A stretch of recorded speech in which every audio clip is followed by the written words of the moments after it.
పల్లె రూపురేఖలు మార్చాలనే ఆలోచనతో గత ప్రభుత్వం పల్లె ప్రకృతి కార్యక్రమానికి శ్రీకారం చుట్టింది. ఇందులో భాగంగా గత ప్రభుత్వం లక్షలు వెచ్చించి వైకుంఠధామ నిర్మాణాలను చేపట్టింది. కానీ మహబూబాబాద్ జిల్లా గార్లలోని పిండిరెడ్డిగూడెం గ్రామంలో మాత్రం వైకుంఠధామం వెళ్లాలంటే వర్షాకాలంలో వాగు దాటిపోవాల్సి ఉంటుంది.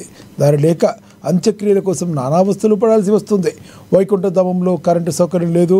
బోరుబావులు తవ్వించిన మోటార్లు లేక నిరుపయోగంగా ఉంది. ఇటీవల ఎమ్మెల్యే కోరం కనకయ్యకి ఆ గ్రామ ప్రజలు విన్నవించుకోగా వైకుంఠధామానికి దారి కల్పిస్తామని హామీ ఇవ్వడంతో వారు సంతోషం వ్యక్తం చేశారు.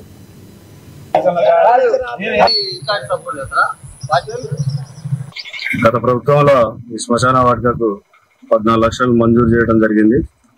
దానికి సంబంధించిన కాంట్రాక్టర్ సరైన నిర్మాణం చేయక శిథిలావస్థకు చేరుకుంటుంది.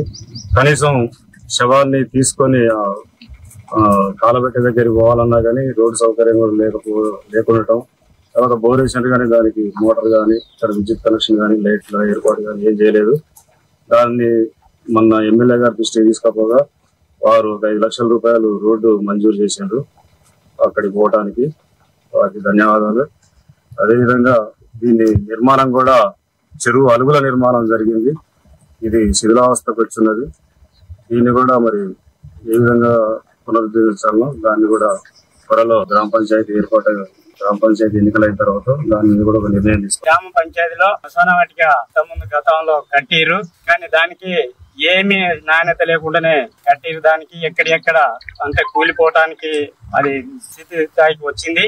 కాబట్టి ఇక్కడ సౌకర్యం ఏం లేదు. శ్మశాన వాటికకు ఒక శవం తీసుకొచ్చిన వాటర్ లేదు, కరెంట్ లేదు, దాని రూమ్ లేదు, అన్ని విధాలుగా ఇక్కడ దాన్ని కట్టిరులే కానీ ఉత్తగానే వదిలిపెట్టిరు.